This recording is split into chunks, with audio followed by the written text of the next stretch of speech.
Mga kapuso, nagpaalala ang DECORP sa mga dapat gawin kapag pumutok ang linya ng kuryente. Muntik na kasing masunog ang hindi bababa sa 50 bahay sa Santa Barbara, Pangasinan. Yan at iba pa sa pagtutok ni CJ Turida.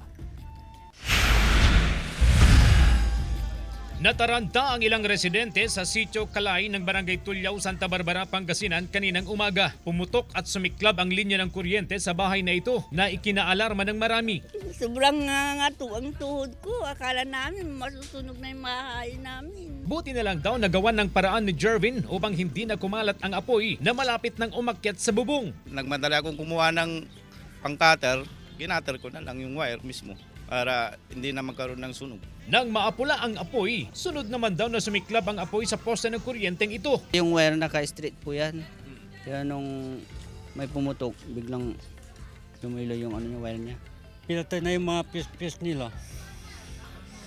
Kaya umina na yung voltahe. Kung hindi raw naagapan, posibleng nasunog ang hindi bababa sa 50 dikit-dikit na kabahayan sa lugar. Agad inayos ng DECORP ang linya ng kuryente at naibalik din agad ang supply. Hindi naman daw nadamay ang metering facility at hindi rin overload. Nagkaroon ng short doon sa doon sa may service entrance niya. Yung isang wire doon may napalatan, nagdikitan dahil doon nagkaroon ng spark. Paalala ng DECORP sa mga ganitong insidente, manatiling kalmado at i-report agad sa otoridad para sa agarang aksyon. Kapag sumiklab ang apoy sa linya, hindi raw pupunta sa loob ng bahay ang daloy ng kuryente, kundi babalik ito sa main line.